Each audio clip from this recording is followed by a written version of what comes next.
Mercenary Geologist. I'm bringing a interesting podcast today with the CEO of Monetary Metals, Keith Weiner, and Keith's going to explain a bit about what monetary metals are all about. Of course, it's about gold, and it's based on gold leases and gold bonds. And for this podcast, we're especially interested in gold bonds. And Keith, tell us what you do at Monetary Metals. We pay interest on gold, and we do that by financing companies that are doing something productive related to gold. In case of the bond, often it's a mining company that needs capital to get started. We finance them in gold, and we get paid back because they're pulling gold out of the ground, and that's how they repay the mortgage. And so it's a like to like. It's payment in kind, if you will, because you're loaning physical gold and the returns are in physical gold with an interest rate. So there's no conversion to dollars, there's no conversion to foreign currencies as Forex ratios change, etc. Is that correct? Well, on the funding side, they liquidate the gold because they're paying payroll and buying diesel fuel and truck tires and those sorts of things. But they've produced physical gold. That's what they do, obviously, for a living. And what's interesting about this, yes, they're matching their income, which is they pull gold out of the ground. They're matching their income to their debt by financing in gold. And that's, a lot of people say, why would anybody want to do this? Gold's going to go up. Wouldn't you be better off financing in dollars, which are falling? But the answer is to match the asset and the liability and take out that currency risk, and ensure that your mine lives to mine another day, even if the gold price drops a bit. So in perusing your website, you had an example of a gold bond, and you think it's the last gold bond that was perhaps ever written. Is that correct? And that was from 1905. And going on, a second part of that question, when were these first used as financial instruments? So people have been lending gold. It's funny, sometimes I get people say, gotcha, your idea isn't new. I'm like, no, you're right. It goes back thousands of years. Gold being money, you lend money to promising enterprises who plan to produce more money or earn more money and repay it back. So this is a very old idea.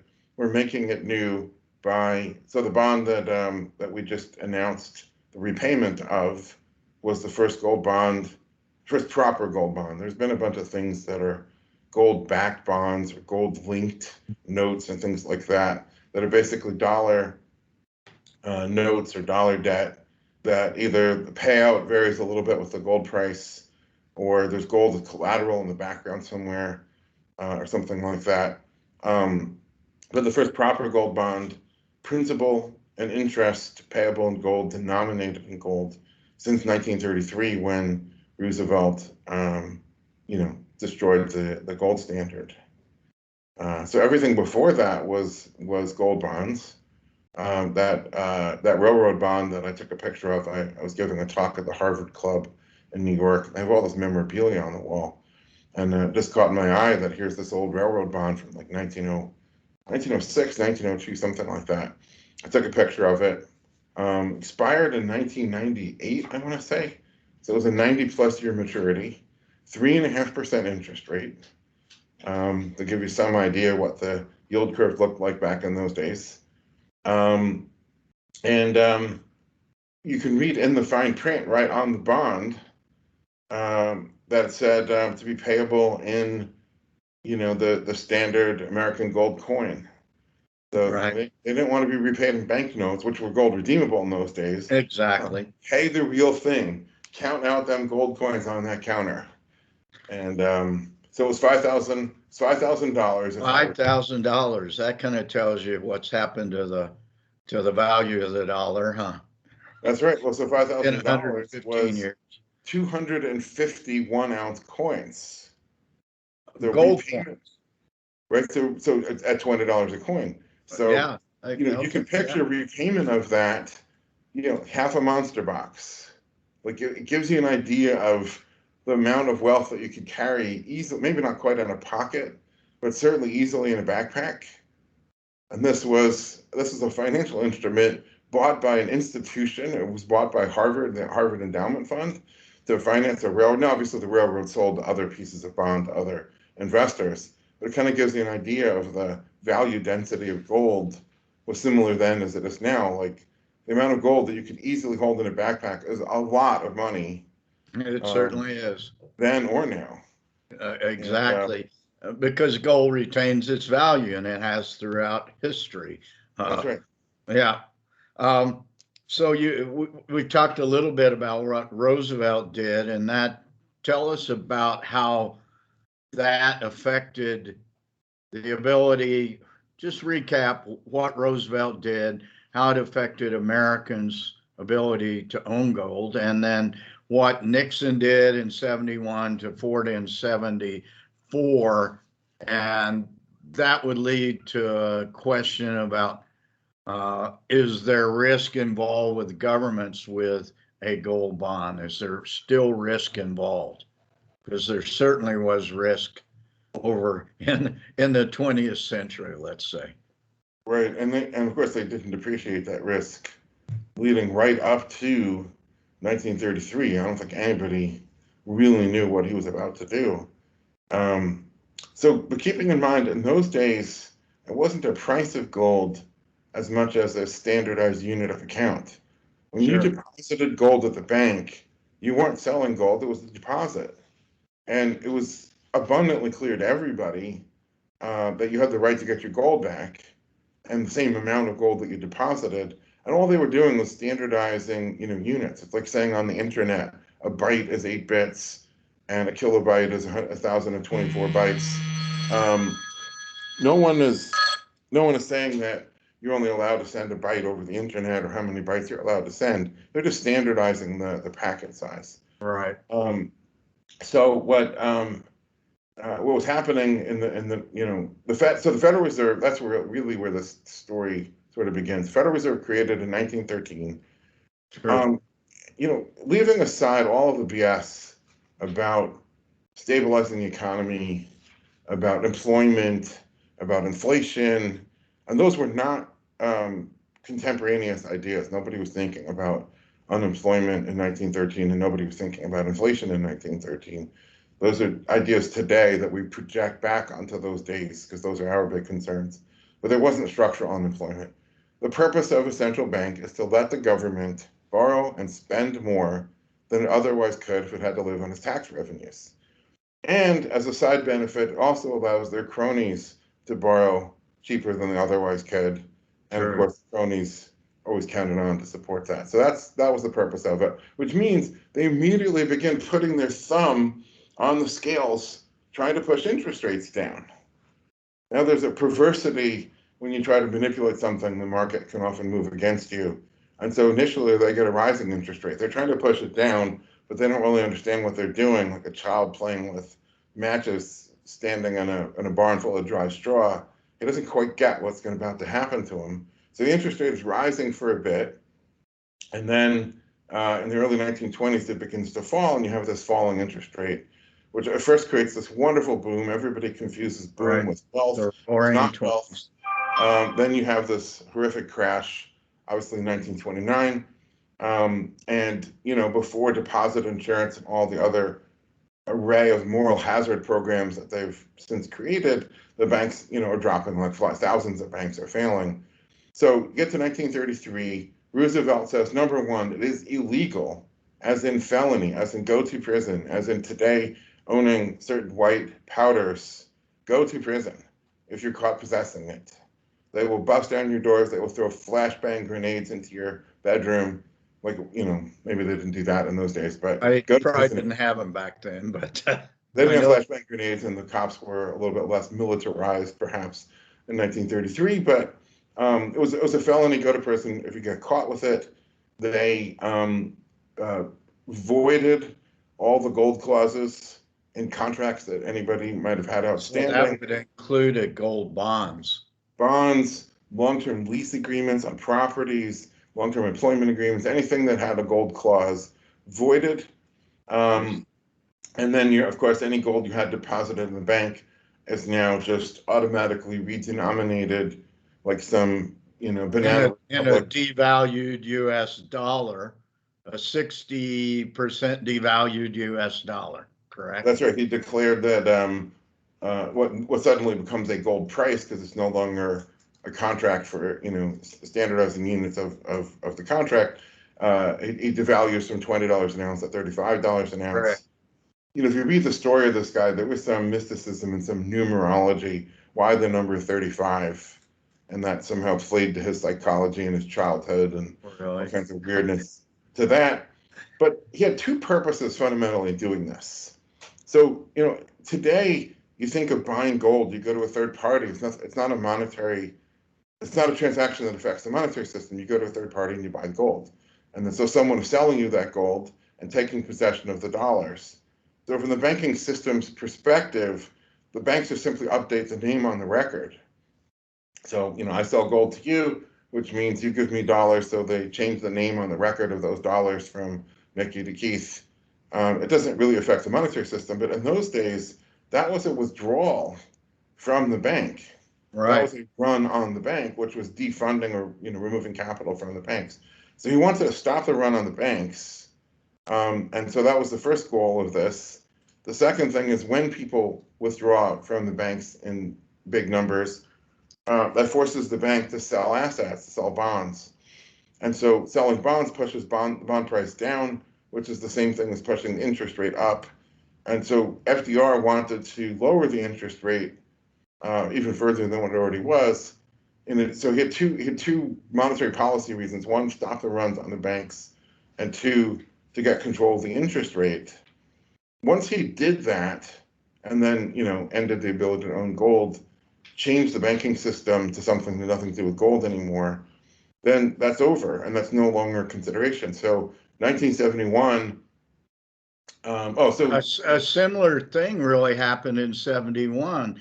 There was a run on Fort Knox, which was essentially the large U.S. bank that held gold. That's what happened, right? So it has some similarities. Yeah, so I was going to say, 1970, what FDR did was he said American citizens cannot redeem their paper dollars for gold. Right. However, the window, as it were, was still left open for foreign governments and foreign central banks.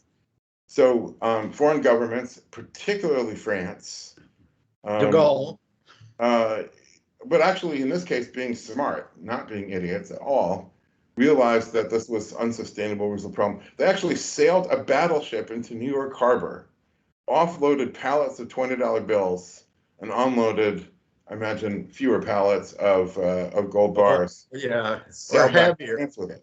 Yeah. So the gold is draining out of the treasury. I'm trying to remember. It's been a few years since I've seen the statistic. Hundreds of tons a month, 100 or 200 tons a month, something like that. The U.S., at the end of it, finally had 8,000 tons. So you can imagine at 100 or 200 tons a month. They say 8,537 tons are the official Fort Knox reserve. So 8,500. So anyways, yeah, something occurring at a couple hundred tons a month. It's a pretty quick. You can see the end in sight. That's a crisis. So what really gets me about this? Everyone thinks Milton Friedman was a free markets guy. Everybody at the time, so there was this crisis. Everyone understood gold is being drained because the price was artificially, low at that point. I mean, it was worth more than $35 an ounce. Everybody was dying to get their hands on it. They find 1,000 different little drains to pull it out of. And only in the U.S. was it actually $35 an ounce. The rest of the world, it was much higher. That's right. The U.S. is continuing this pretext for a bit longer. And everybody around the U.S., like the monetary cognoscenti, as it were, thought that what Nixon would do was the same thing that what FDR did, which is reprice it or devalue the dollar, and that would fix the problem. In fact, Samuelson, who's the author of the awful Keynesian macroeconomics textbook that every kid is Paul indoctrinated. Samuelson, right? That's right. He Yeah. already had a article, penned for the Washington Post, talking about how Nixon, devalues the dollar, and they just were just waiting for the new price. They could plug it in and print the paper.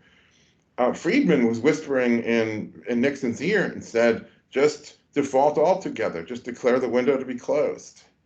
And that's what Nixon did. And anybody who hasn't seen it, it's on YouTube. You should Google Nixon, August 15, 1971, gold default.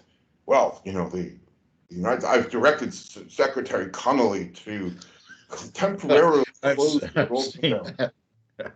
And I am not a crook, right? That's right. So anyway, so after he does that, the dollar no longer has anything whatsoever to do with gold, and which means gold no longer matters.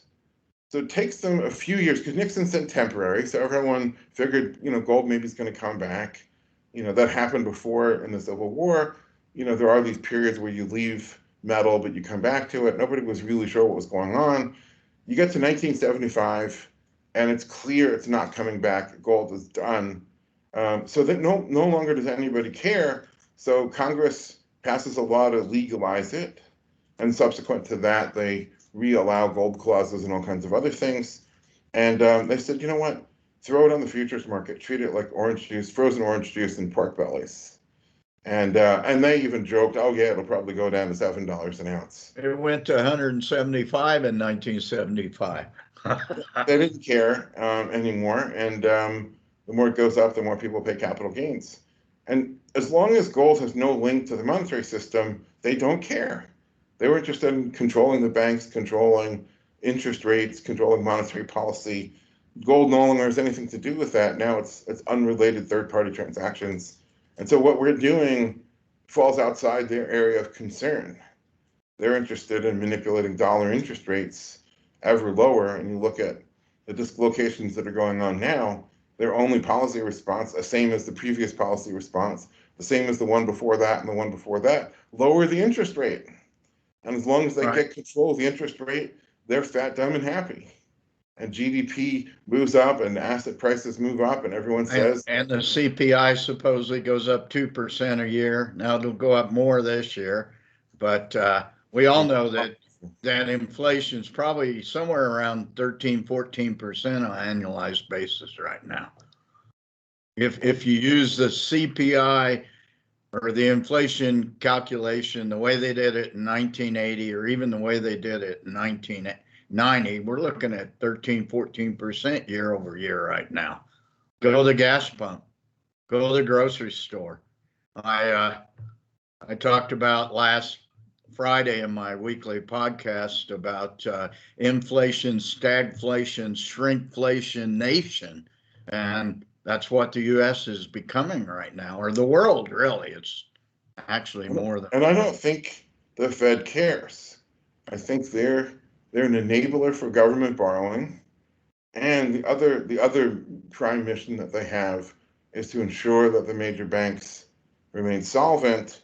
But to do that, they have to make sure that that the marginal debtor is able to at least continue to service his debts. Because if everybody starts defaulting, the banks become insolvent very quickly.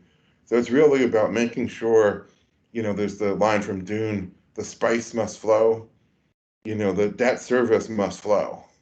Which means everybody needs, every farmer, every miner, every manufacturer, every truck driver needs to get enough revenues that net of their expenses that can service their debts. Yep. That's what the Fed cares about. And if that means consumer price inflation, so be it. Damn the torpedoes, is what I think that they would probably say. Well, I think we've exhausted our review of what the government has done over the last, what's it been now, 108 years. 108 years, yeah. Let's go on and focus on your company, Monetary Metals, and we've alluded to the fact that you just completed and paid your investors for the first successful gold bond since Roosevelt closed the the ability of Americans to own gold in 1933. So let's talk a little bit about what you did and how that worked and how your investors walked away quite happy. So, and as I said earlier, I mean, the idea is old, like thousands of years old. So in that sense, nothing new there. What I think is different today is in the current environment, to stand up as I did when I, launched this business and said, I want to pay interest on everybody's gold. I want it to be possible for everybody with gold to deposit their gold in an interest rate. Right, and that's one of the big negatives that's promulgated in mainstream media, and people like the Oracle of Omaha, Warren Buffett, that gold is worthless because it doesn't return on investment. In That's other right. words, it doesn't return interest rate, so it's not. So, sorry to interrupt, but go ahead, go right Yeah, ahead. he's made a lot of comments about gold over a lot of years. Yeah, Kind of strikes me as like just a child poking an anthill with a stick, taking a certain pleasure in disturbing the ants. Like he's poking the gold community with all of these comments. And the problem is, he's a very smart guy. absolutely. The problem is he's right on the face and disingenuous as hell both at the same time. So he's correct in saying gold has no utility. It's not procreative nor productive.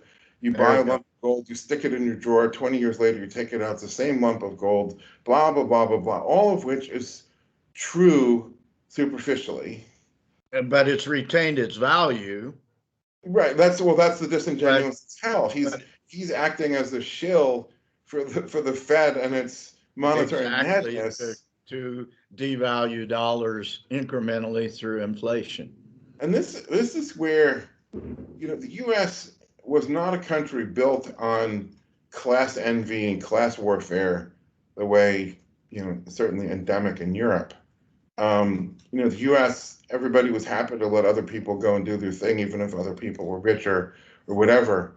But what Buffett is showing here, not to pick on him, because I think most people who own assets are kind of smug about it. They're like, hey, here's the nature of the game. Yeah, Buffett would say you're right. The currency is losing, value at 2% or 5% a year or whatever. You're right. That's true. I don't think he would deny that. And therefore, the thing is, you got to own the right assets to go up, which go up a lot faster than inflation. Exactly. So very smug. And of course, if you can own those assets on borrowed capital, on credit, it's an even better deal because the cost of your credit is always going down. The price of your assets is always going up. So he's very smug and, look at, I did all this. The problem is, number one, there's a lot of people who don't have the, financial market savvy to play that game, and the risk tolerance and all the rest that goes with that. And number two, it should be obvious that an entire country can't get rich by all jumping in and speculating on, whatever. That's ultimately becomes Ponzi finance. For every trade there's a winner and a loser. So Yeah, and so he's showing he's very smug about all this, and then missing the broader point, which is why I say it's disingenuous that people are owning gold. Well, a lot of people say, well, gold's going to go up, but I think that the main reason for owning gold is a way of opting out of this system that Buffett is saying, don't opt out, join me. Together we can drive asset prices up even more. And a lot of people are just like, I want to opt out. And of course, gold being money's not an investment. Money's what you own when you don't want to buy anything else. And so anyways, so to monetary metals, we're saying that one of the things money does is investable. Money should be able to generate a return in the form of more money. Always did. We just live in this short little window where the world's gone mad and thinks it's no longer true.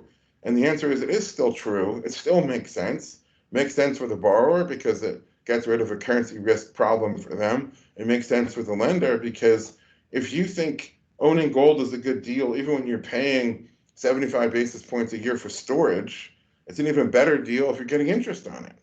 which So, segues into your bond that you've just completed. So let's get in the details of that. so the bond was to finance a gold loan to a mining company in Western Australia called Shine Resources. Uh-huh. For those who really know the geography of that area, they're outside of Kalgoorlie. Yes. I never know if I'm pronouncing that right or not. That's Calgary. That's it. When you listen to Minus the Aussie accent. well, I was So, gonna say, when you listen to the Australians pronounce it, it comes out pretty different to my ear. so does every word they say. Um, I had but a anyway, so friend, they're outside of that Goldfield district there, and they had a whole bunch of good dirt. They had everything all permitted, ready to go. They had done the geology and everything down to the geotechnicals of what kind of pit wall you could do and how steep and all that. Bunch of serious professionals, in our opinion, and they needed some money to start production. And we obviously lent that to them, and we funded the loan by parceling it out and selling this securities offering, which is this thing that we call the bond, right. denominated in gold, principal and interest repaid in gold. And that was the proof of concept that the whole thing, actually works. Very interestingly, I want to say it was within a couple of weeks after we announced that we had repaid that bond in full with interest, that announcement came out from Coinbase. So Coinbase, I don't know if they are the leading cryptocurrency company or certainly one of the leading ones, announced that they're borrowing $1.5 billion US. And everyone's sitting here saying, well, that proves the validity of crypto. And I'm like, they're borrowing dollars. Think about it, take as long as you need. Crypto cannot be used to finance productive enterprise. It's a bet that the price will go up, and it might be really good for doing that, fulfilling that role, but it's not capable of financing anything. And if one of the leading crypto companies demonstrates that they agree with me and finances themselves in dollars, I just thought that was a really interesting, footnote to our, transaction. So let's talk about the term and the interest rate and the payback. They paid the loan back ahead of time. So tell us how that all turned out. So term was a year. The expected schedule was to be just a bit less than a year anyway. Um, they ran into a couple of challenges that I guess I would call reasonable and customary in the business.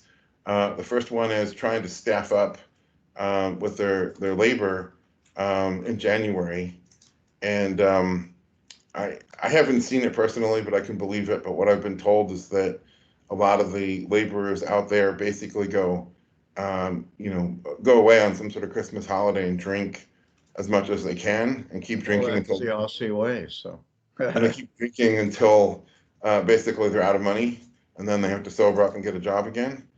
And so staffing up was a bit slower than. Yeah. So I don't think we need to go into the details of it. What I want to know for our listeners' purposes, and I know it already, but let's talk about the loan, the term, and the interest rate that you paid your investors and how that worked. So the loan size itself was in the vicinity of a little over 3,000 ounces. So we always think in ounces. And then everyone says, well, how many dollars is that? Well, yeah, the dollar can go up and go down. So that was value goal remains the same. $6 million US roughly at the time. Price of gold's come back off since then. Interest rate to investors is 13% on drawn amounts. So there was a reserve set aside. Normally, we say to people for our leasing program, a lot of people say, "Wait, how does this work? My gold sits in the vault, and you pay me for it." I'm like, no, it doesn't work that way. There's no such thing as getting paid to have your gold sitting in a vault. In the case of the reserve, actually, the investors were paid to have the gold sit in the vault, but it was callable. So you're really being paid for for the call rate that the borrower could call it if they needed to. But for the amounts that were drawn, the rate was 13%. Nice. 1 year, And 13%. it's a nice rate. And in gold, so you don't have to worry about trying to adjust that for inflation. I don't, I've written a lot about this. I don't think it's as simple as subtracting CPI from an interest rate, but clearly if the money's being debased and all you do is you get interest roughly equal to the rate of debasement, clearly you're on a treadmill that's being cranked backwards. You're not necessarily making any headway and you could actually be falling behind.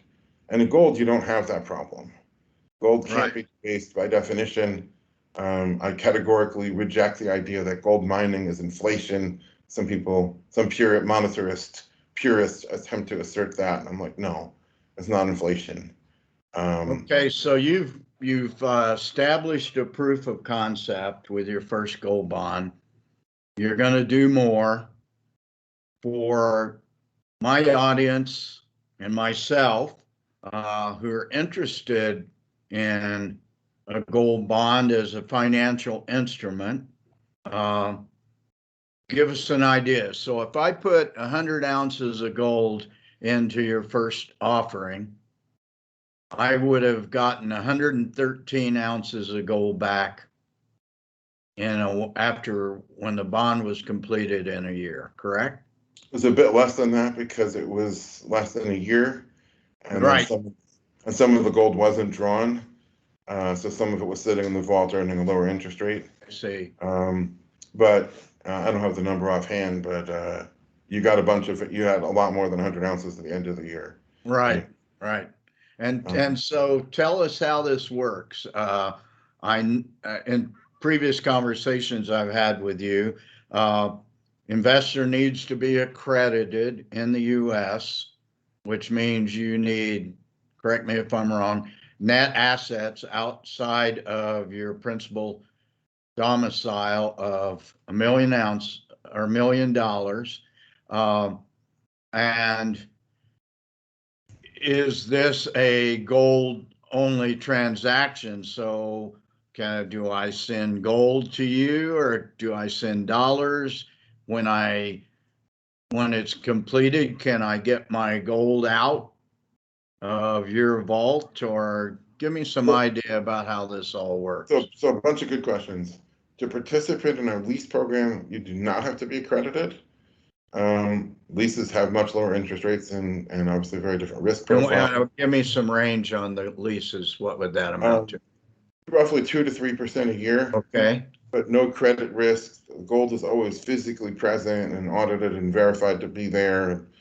A lease is a very different animal than lending money to a gold mine. Right. But anyway, 2 to 3% interest, which a lot of people may not be interested in. Other people may be interested in because it's lower risk. So that's what makes a market interesting, is people have their preference where they tend to want to go. But for the bond, absolutely, you have to be accredited. We're working on, in the future, we want to try to address that. We want to make this available to everybody, but that's right now what it is. So to be accredited in the United States, the SEC defines it as $1 million net worth, not including your house. Right. Or there's a bunch of other ways to get accredited status. $200,000 income if you're unmarried, or $300,000 income if you're married filing jointly with your spouse. There's a bunch of other things, but those would be your basic ones. We do accept delivery of physical gold. We have a network of vaults around the world that we partner with, that depending on where you are, we'll say, okay, this is the closest one that makes the most sense. We'll give you a shipping label for shipping that and a packing list, so you can only put so many ounces of gold in a box before you're hitting shipping, insurance limits and things like that. Right. I think it's about 50 ounces now. Yeah, so we'll steer you straight on that. Or if you have dollars, we can broker for you to buy gold to get in and participate that way. At the end, when Is it U.S. investors only at this stage, or no, can? it's global. Okay. We have plans globally. Okay. At the end, it's a very important feature that people have the right of physical redemption. Obviously they have to pay fabrication costs for whatever product they want and shipping costs to get wherever it is they want to go. But you can, or you can walk up to the vault if you happen to be close by and physically take possession of it. And we occasionally have people do that. But that physical redemption is, I think, the essential feature of the gold standard. Right, exactly. So let me give you a couple of examples. I know you're based in the Phoenix area, Scottsdale specifically. Do you have a vault in, say, the Western U.S. that you store at, or the Rocky Mountains, or? Yeah, we have a couple. So we're partnered with both TDS, which is a subsidiary of AMark, and so they have certainly. They have Las Vegas and they have LA. We also have a Brinks Global account, so that gives us Salt Lake City and I don't remember. So that would be what used to be Johnson Matthey, I presume. Is that right? Or they were a gold refiner, certainly. So is the Brinks facility, was it purchased? I see. I couldn't tell you. Okay. Suffice it to say, you have a, so let's use it for instance, say I want to participate in your next gold bond and I ship you PAMP gold bars, 1 ounce gold bars. Right. Do I have the right when it's paid off to take my not my balance with interest, but my original investment? Could I have those re-delivered to me as PAMP gold bars and forego the cost of refabrication? Generally not. So everything that comes in, we're going to want to convert it to a bulk bullion, basically allocated pool, which makes it fungible and easy to deal with. Like so one of those big 400 ounce bars or something like that, right? Is that what it? There's a stack of 100-ounce bars, and I see. Everybody has kind of a piece of that. But then it allows us to deal in fractions of an ounce and all kinds of other things. Depending on what product you send in and depending on where we are in the cycle, there's often a premium for products like that. So you actually, if you sent 100 of those 1 ounce bars, you'd probably get more than 100 ounces of pool. Although there is the loss that you're talking about is the bid-ask spread.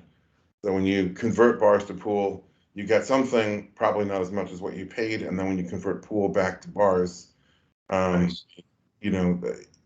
have to pay more for the bar than what we were able to get when we liquidated it. Okay. So a little bit of loss there.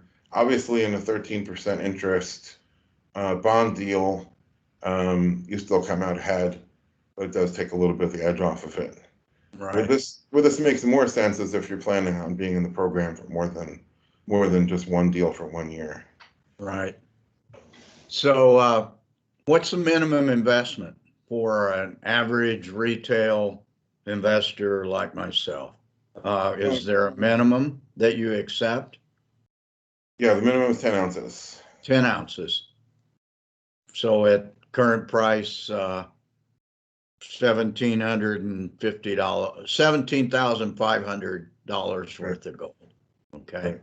Yeah, that sounds very reasonable. So, and for those interested, and folks, I'm certainly interested in this. It's a way that I see that gold I've got stashed hither and yon for a way to me to make some interest on my gold. When do you have an idea? I know you're working on various bonds right now. When do you have an idea when the next one would be offered, or the next? You've provided proof of concept. I know you're going to want to test the scalability of this going forward. So do you have a way that investors can express their interest, sign up to get on perhaps a president's list or a list to be notified, or are they announced via your website? How will that work going forward? So we have to be a bit careful on the leases. We can talk about it openly. On the bonds, because we have all the securities regulation to be very mindful of. I want to be careful not to solicit. Absolutely. In this conversation, but yes, if you come to our website, you can sign up, you can get on our mailing list, and you can enter a comment, and you can say I'm interested in this stuff, and that will be certainly duly noted. We've got a number of products planned. For the near to intermediate, future, including obviously leases, which we're doing at a regular clip right now, and also we have some bonds planned that are not for mining companies, but for other kinds of companies. I see. Other companies involved in some segment of the gold industry to start with? Yeah, you've got to be involved in gold somewhere. Otherwise, it'd be crazy for you to borrow gold, and we're not going to help. Point well taken. Kind of a dumb question, I guess. But actually, there's a really important principle there, which is, borrowing gold could effectively be a short position on gold. We get that question from a lot of concerned people. I've seen it on Twitter any number of times. If you're running a hamburger stand and you're borrowing gold to finance your hamburger stand, effectively, it's giving you two things. It's financing your hamburger stand, and it's a short bet. A short bet on gold, exactly. Well, if you want to bet that the price of gold is going to go down, then have at it. But we don't want anything to do with that trade, and we don't want to enable anybody who's playing in that trade.